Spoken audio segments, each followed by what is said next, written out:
This is the Brave New Coin Crypto Conversation, hosted by Andy Pickering. Hi everyone, Andy Pickering here. I'm your host and welcome to the Crypto Conversation, a Brave New Coin podcast where we talk to the people building the future in the Bitcoin, blockchain and cryptocurrency space. My guest today is John McAfee. Now, you know who John is. John was the founder of McAfee antivirus software. He was the star of a documentary that you may have seen. And at the height of the 2017 bull run, John made a wild Bitcoin price prediction and bet his manhood on that coming true. John is a renegade. He is an outlaw. He may or may not be on the run from lots of people and lots of governments and lots of intelligence agencies. And John has just launched a new decentralized exchange that he says will rival Binance in 6 months' time. Will it? Probably not, but stranger things have happened, right? So strap yourself in, pour yourself a large one. We're about to get weird with John McAfee. Now, if you do enjoy the podcast and want to support the show, great. Please subscribe to the podcast so you know when each new weekly episode drops. And if you're an Apple user, please do give us a 5-star rating. And if you really like the show, and why wouldn't you, please leave us a nice review in Apple Podcasts. We would really appreciate it. Okay, let's roll. What time is it where you are? It's 1:45, almost 20 to 1 in the morning. Well, I appreciate you talking to me late at night, John. Not a problem. Now, John, the obligatory setup to this interview is to explain that while I am currently in Auckland, New Zealand, you are currently in an undisclosed location. The reason that you're in an undisclosed location is because you may or may not be on the run from the US government. To give the listeners an idea of your nomadic, flamboyant and precarious lifestyle, could you tell us which nation states, intelligence agencies, state departments, which ones do you think are currently inquiring after your good self? Well, I know that the FBI is. I mean, that's a certainty. The FBI was involved in my indictment on the 22nd of January of this year, and the CIA. Unquestionably the CIA, and these on the behalf of the Internal Revenue Service and the Securities and Exchange Commission, which are my arch enemies. Now, I don't want you to reveal anything about your current location, John, but could you speak to your lifestyle at the moment? Like, what does day-to-day life look like? Are you constantly on the move? Have you managed to create a safe environment with all the comforts of home? We're always on the move, but we sometimes come back to a safe environment. Right now, at this moment, we're in a very safe environment. We're in a Faraday cage. We have an 8-channel signal jammer. Nothing can get in or out of this room except the internet connection, which goes across a very complex series of virtual private networks. So we spend, 4 or 5 hours a day in the communications room.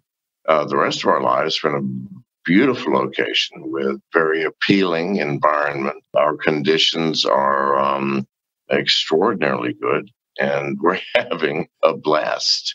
It sounds like a blast. John, I was going to ask, about some of the security measures that you have in place in terms of operational security. You've spoken before about how every hacker on the planet has had you as a target at one stage or another, even if just for the bragging rights. And I'm sure the intelligence agencies have you on their radar. Can you explain to the listeners what a Faraday cage is? A Faraday cage is, you can have a very small one. Simply wrap your phone in tinfoil, and that's a Faraday cage, meaning that your telephone can no longer send or receive signals. It can be a room like where Janice and I are right now, where metallic material is used to prevent signals from coming in or going out. And the reason for that is you never know what has been hacked, like maybe my laptop or my iPad or my phones has been hacked. And we don't have phones anymore, by the way. It's impossible in Janice's and my situation to have a phone. We would be located almost immediately.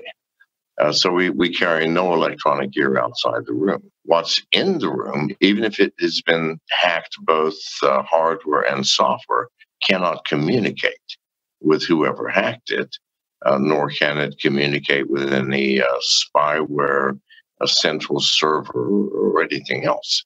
Everything has to go through our secure internet line, and that cannot be traced back to me. Now, John, you're one of these people that in many ways you've lived life right at the edge. You've broken the mold. You've refused to be contained by the constructs of modern society. In many ways, you're an outlaw. You're a prankster, a hacker, a trickster, and a psychedelic adventurer. I kind of see you as a modern-day pirate, John. Is that... Neither myself nor do any of my followers, minions, or employees go out and raid the world. If a government is fucking with us, then we will fuck with that government, and in a way that pirates might raid their prey.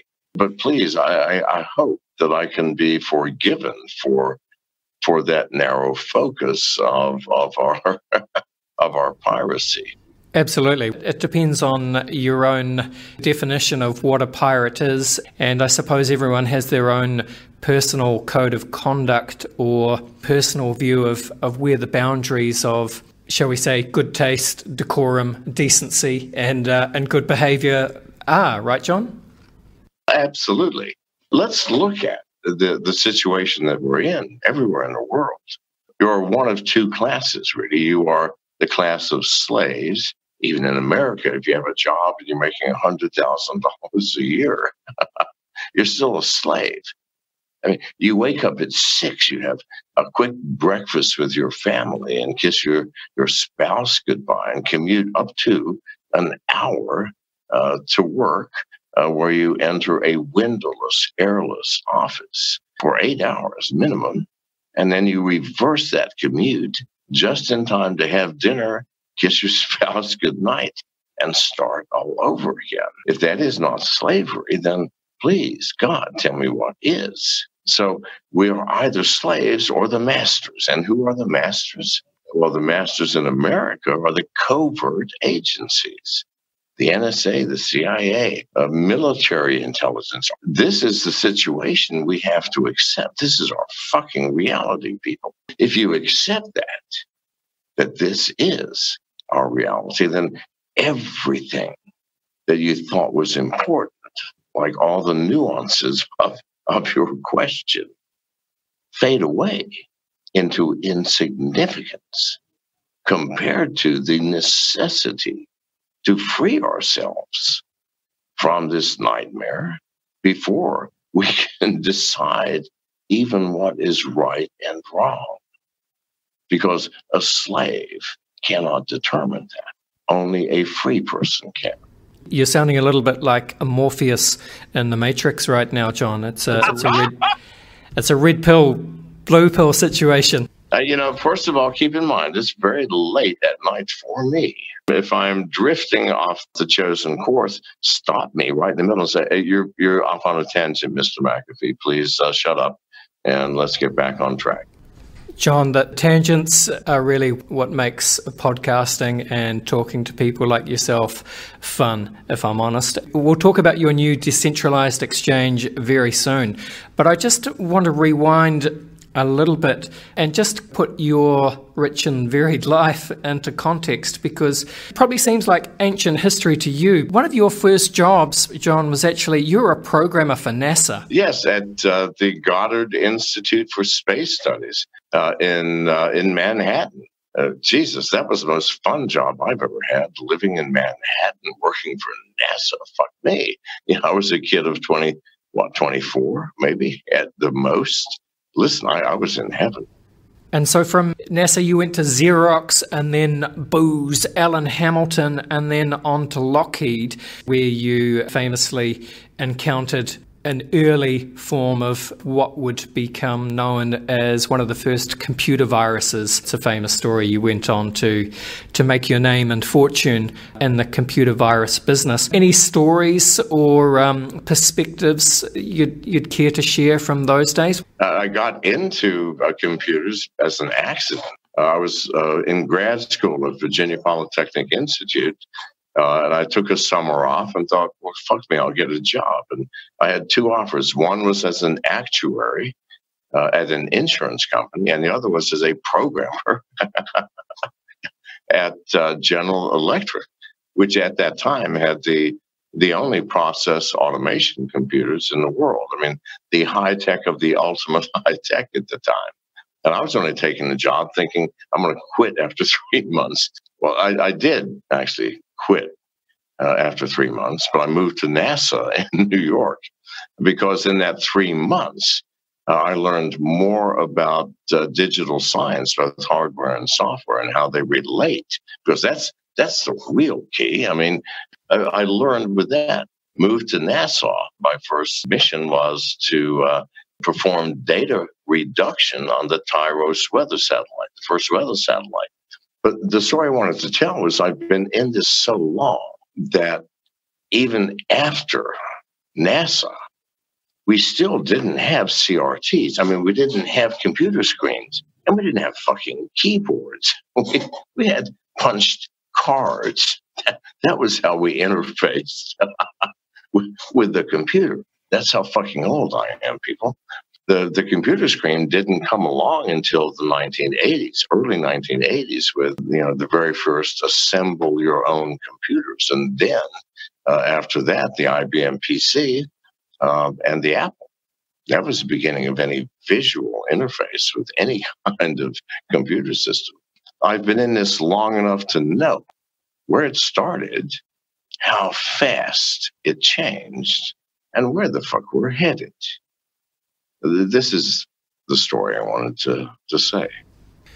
Where we're heading? Okay, well, let's talk about where we're heading then, John. We're going to take a very quick break, then we'll talk about where we're heading, where we're going. We'll talk about your new decentralized exchange. The Brave New Coin initial exchange offering is here. Having led the way with institutional-grade digital asset data, research, analysis, and portfolio management since 2014, the BNC IEO is live on liquid.com from October 18th. Unleash the power of BNC Pro.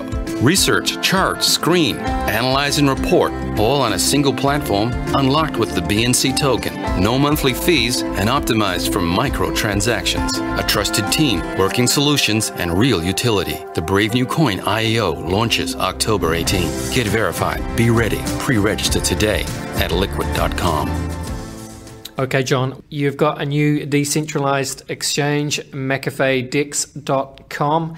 You tweeted last week, you said, the SEC will come down hard on me for my wild, wild west exchange, but there is nothing for them to shut down. Our technology is the smart contracts forever residing on the blockchain.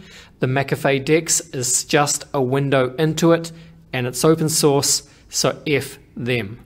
This is the first technology, the first world-changing technology in the past 75 years that did not come from within the bowels of some government secret program or from Apple or IBM or Samsung. No, this is the first technology that's world-changing in 75 years that came from the people. Who is Satoshi? Who gives a flying fuck? He was one of those dozen people involved in its development. They were of the people, not of the corporations or of the governments. A unique opportunity for people, the sovereign individual, to pick up for themselves unlimited power. And that is the power over your own finances. Now, governments have reacted very radically. China, 2 years ago, shut down every centralized exchange in China. India, it's illegal to own, to deal with, transact, or exchange cryptocurrencies. And other governments will crack down very soon. It's the centralized exchanges that they will crack down on. Without exchanges, we're dead in the water. And a centralized exchange is what? Centralized. It's located somewhere. It has an address. It has electricity flowing to it, which can be shut off. It has people managing it, which can be arrested, detained, or eliminated. It is our weak point. A decentralized, distributed exchange is our only hope, and that's what I have created. The McAfee DEX, we don't hold your money. We don't ask you who you are. Please don't send us copies of your driver's license. We don't give a shit. We are a portal onto the Ethereum blockchain, and soon many more. We're a portal. That's all. When the SEC comes to me and says, "What have you done? No KYC. What have you done?" And I'm going to go, "God, I'm so sorry. I never thought that you people might want to look at it. My bad." But they can't shut it down. They can't change it. They can't ever stop it. Do you understand the beauty of the blockchain, that immutable record of events, processes? It can't be changed, can't be stopped, can't be shut down, can't be monitored or controlled, even by me.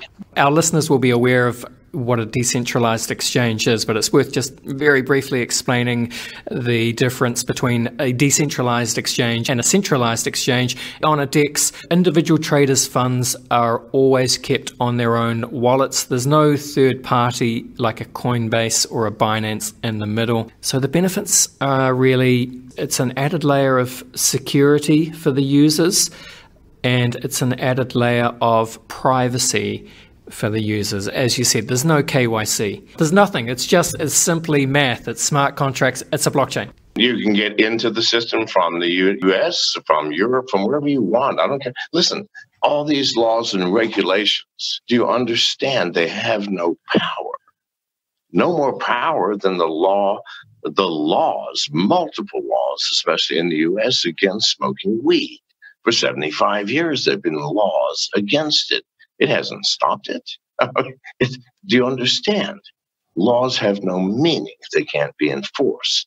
And laws against cryptocurrency can never be enforced if you cannot shut down an exchange. And what I've created is something can't be shut down.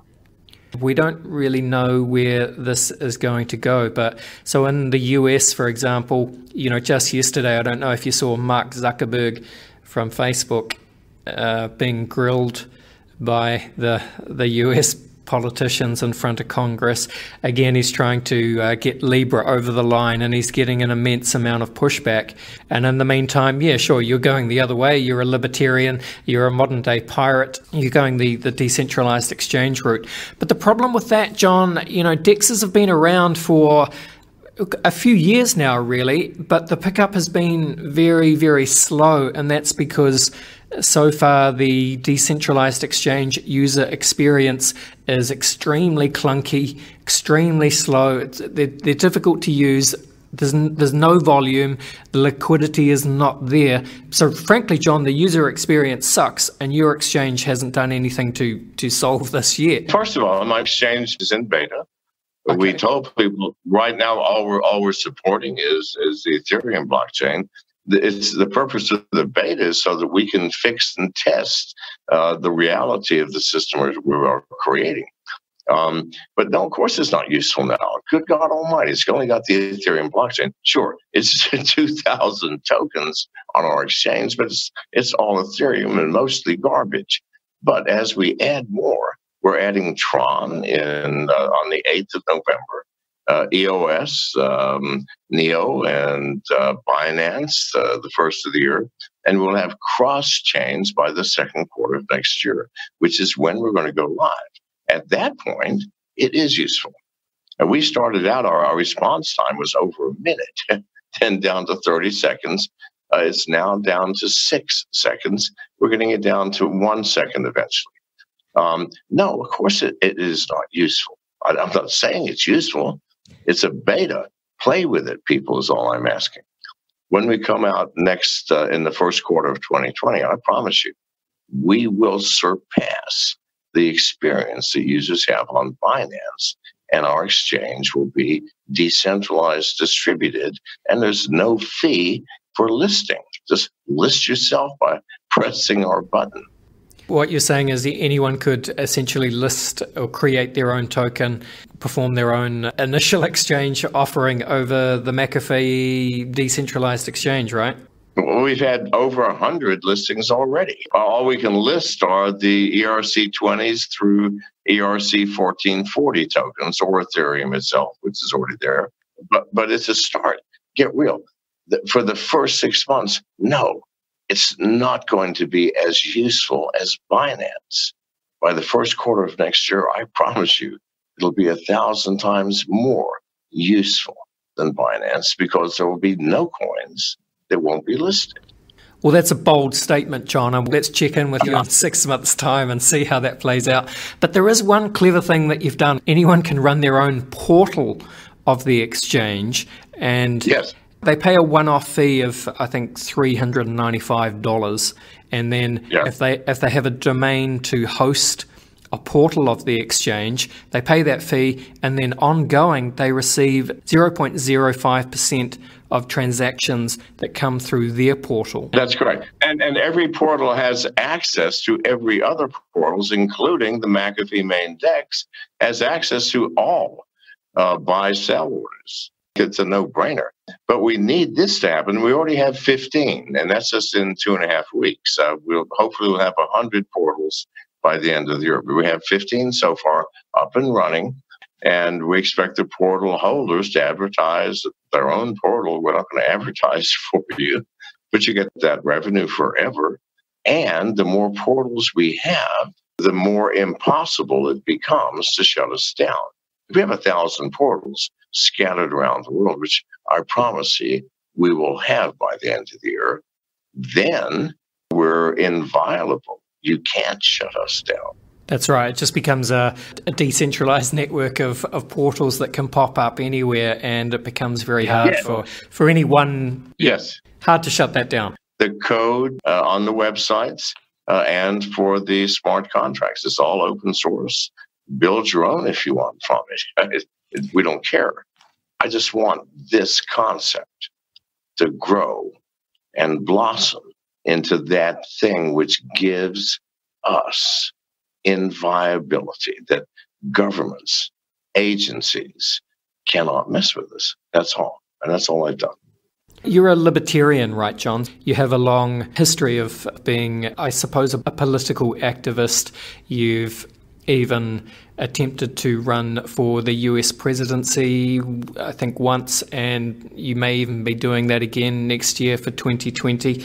Can you speak a little bit about your libertarian viewpoints, what your problem is with the government, and how you believe that societies should work and the kind of political systems that we should aspire to? It's a simple issue, really. You know, who are we as people? We're individuals. We have love and compassion, grace and generosity, and at the same time we have greed, hostility, jealousy, anger.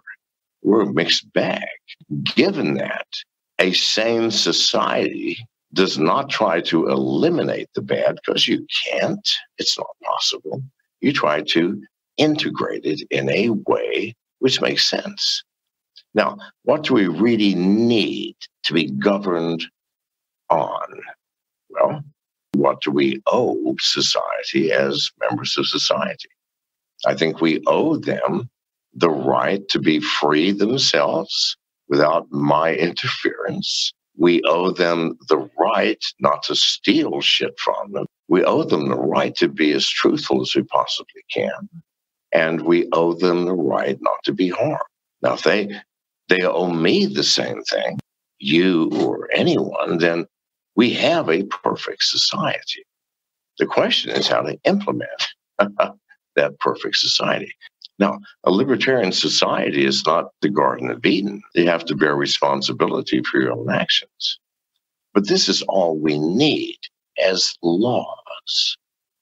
We don't need most of what this nightmarish corrupt pyramidal power structure has handed to us. We just don't need it.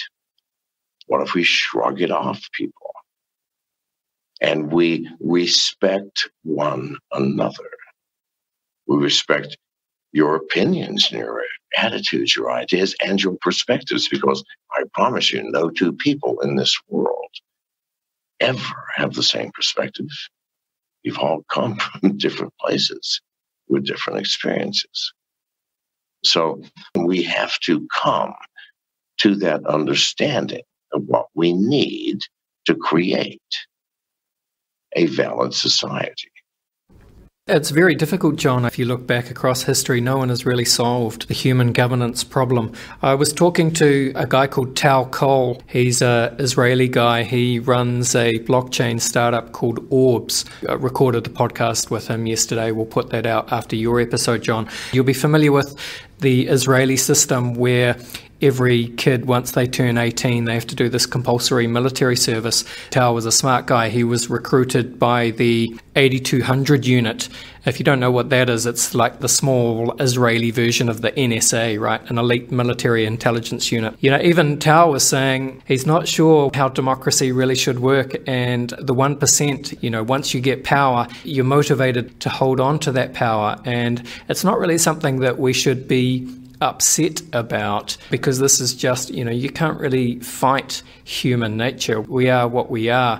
So he was talking about, you know, proposing different structures of governance, and I think you know where I'm heading here, you know, whether it's a DAO, a decentralized autonomous organization, or math-based or blockchain-based. His view is that, you know, that's the direction we should head in. How do we implement that is the issue. Trust is the issue. Because those in power can deceive and do deceive. In fact, everything you hear from those in power is deception. We are lost about what to believe.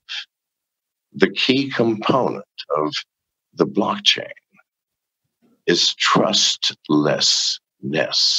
What does that mean? You don't need trust. Trust is not part of this thing. You no longer need a third party to trust, which both people trusted. So trustlessness removes from the human communion all of the negative shit that fucks you over. In a trustless system, do you care who you deal with? No. The math runs this. A smart contract runs this thing. You put your money into the smart contract until you get the exchange and whatever was agreed to, your money is safe. Do you understand? No third party, which must be trusted, is necessary. Do you see what this might mean for humanity? A new form of government where no one can gain power over another, no matter how rich you become. See, it separates now money from power. This is where we have to be, people, to this trustless world where no one, because the math is properly designed, no one can ever have power over you, no matter how much wealth they accumulate. Speaking of math, John, I'd be remiss if we didn't check in with you on your famous Bitcoin price prediction. So let's take another quick break and then we'll come back and we'll talk about your Bitcoin price prediction, and then we'll run the crypto conversation hot take round. Crypto, the asset class that doesn't sleep. The markets move quickly with profits made and lost around the clock. It's a whirlwind and you've got to keep up. You need enhanced tools that deliver timely data and accurate analytics so you can make informed decisions. You need BNC Pro. a customizable, institutional-grade suite of applications to help you manage your crypto investments all in one place. Get accurate market data, track your trades or custom holdings, and see profit and loss at a glance. Monitor any asset, trading pair, or exchange using Brave New Coin's trusted market data. Integrate BNC newsfeed and filter it to deliver only the news that matters to you. Never miss an opportunity, save time, and make better informed decisions. Finally, the all-in-one terminal experience you need to master this brave new asset class. BNC Pro, launching Q4 2019. Join the waitlist today at bravenewcoin.com. In July 2017, you predicted that the price of one Bitcoin would jump to $500,000 within 3 years. And if not, you promised to eat your dick on national television. In November 2017, you increased the prediction to $1 million. Look, I know everyone's aware of this bet, but I've got you on the line. Of course, we need to discuss it. Where are we sitting in this price prediction? How are we feeling about where we're heading at the moment? I can't lose this. And here's the reason. Anybody that's been through high school mathematics, I mean, at least through algebra, and anybody who wants to gather statistics about Bitcoin will learn a couple of things. One, there's only 21 Bitcoins ever to be mined. 17 million have already been mined, and it's going to be many years before those other three exist. So you have something, a commodity, which is increasing in demand. And if you doubt that, please look at the fucking statistics, right? Increasing in demand and decreasing dramatically in supply. Now, why is it decreasing in supply? People can't remember their fucking passwords or their codes or where they wrote them down. People come to me before they come to anybody else. You're the cybersecurity guru. Please, God, help me. How do I recover my Bitcoins? You can't. And they won't ever be. Now, if I'm a market analyst and no one's figured this out yet, no one's run these goddamn numbers, and I've got a system which is plummeting towards zero supply and infinite demand. You know, if I said it's going to be $5 trillion by the end of the year, you shouldn't even bat a fucking eye. That's my answer. To be fair, John, you were one of the first guys to make what was thought of at the time as an outrageous public price prediction. But, you know, since that time, are you familiar with Plan B?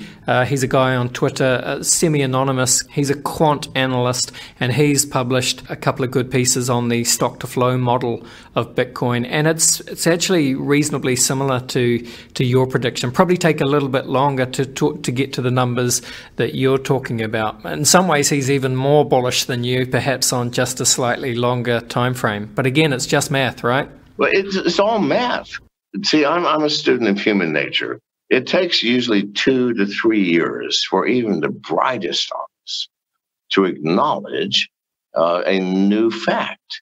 Why? Because every new fact demolishes whatever your factual systems have already put together. And so nobody wants to look at it. But I figure probably February of next year, analysts are going to go, you know what? The Bitcoin supply is going towards zero, and the demand is going toward infinity. If it doesn't increase by 10 trillion% this year, then something's wrong with math. They're going to figure this out. They're going to figure it out, and they're going to start buying it. And trust me, I know what I'm doing. It can't be less than $1 million by the end of 2020. 2020 is next year. December 31st, 2020. End of next year. All right. Very bullish statements, John. I enjoy that. We'll see how that goes. Speaking of 2020, are you still in the running for the American presidential election? Oh, absolutely. McAfee2020.com is my website. I ran in 2016. I came in third in the Libertarian primary. Not a bad showing for a total unknown. Yes. I don't think I have any competition this time. I mean, I hate to be rude. Gary Johnson's gone, and I mean, all the big names are just no longer there. And people have even written, the Libertarians have written these things about, you know, unfortunately, it looks like it's going to be McAfee. Well, I'm sorry, but please put something else. It's either me or Vermin Supreme, and that's the guy that wears the boot on his head. Although I would vote for Berman over anybody else in the running. What I like to do, John, is I like to finish each of the Crypto Conversation podcasts with a very quick rapid fire Crypto Conversation hot take round. John McAfee, I want your hot fire, your hot takes. Here we go. Where do you sit, John, on the Bitcoin maximalist to multi-coin opportunist spectrum? Okay, Bitcoin maximalists need to move out of their mother's basements and see the reality of the world. John, what would you say is your firmest conviction crypto opinion? Oh, the crypto will absolutely replace fiat. The question is whether it's going to be controlled by the governments or by the people. Next question. Who wins the American presidential election 2020? Donald Trump. John, Bill Gates famously said we tend to overestimate what we can accomplish in 2 years and underestimate what we can accomplish in 10. What does the blockchain space look like in 10 years? It can't be predicted. I've been through the computer revolution and seen what changed from a computer, the first IBM computer I worked on, the 360, without a video screen and without a keyboard, move into something where I can talk to people and see them around the world. So it can't be predicted. There's no human talent that can determine the direction this is going to take. I do know this, whatever direction it's taking, wherever it's going to end up in 10 years, it will be world changing. John, William Gibson said the future is here, it's just not evenly distributed. What's an example of the future being here right now, but most people just aren't really aware of it? I worked on black programs at Lockheed from 1983 to 1987. Black programs don't exist. That is, they just don't exist. On technologies that were not revealed until 25 years later. You think that's not still happening? It is. I got no clue what's happening in the bowels behind the dark, devious curtains of the covert agencies, but whatever it is, it's not designed for us.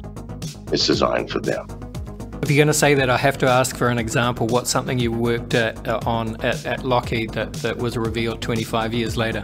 If I said that, I'd probably have a life expectancy of less than 24 hours. You have to have a super high-level security clearance to get into them. And during these briefings, you are told flat out, listen, I mean, if you ever divulge anything, then that will be the end of you, your family, and everything that you've ever loved. Let's zoom out. What is the long-term future for the human race? Do you see dystopia or utopia? Well, we're living in dystopia. If I said dystopia, it would merely mean a continuation of our current existence. There is no such thing as utopia, the ideal. That's where we are today, where people are not being true to themselves. This is what we need, people true to themselves. And I must leave you now. I thank you, my friend.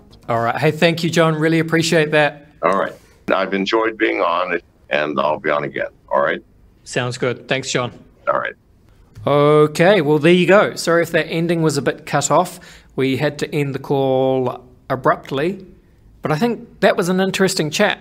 Is the McAfee DEX going to have an impact? You can be the judge of that, but thank you to John for coming on and for talking to me late at night and from a Faraday cage. If you did enjoy the show, please do subscribe to the podcast in whatever podcast app you are using. Of course, if you're an Apple user, would really appreciate it if you gave us a 5-star rating and gave us like a nice quick review. That would be appreciated. If you got feedback on the show, get at me on Twitter at Andy Pickering NZ and at Brave New Coin. This was the Crypto Conversation for Brave New Coin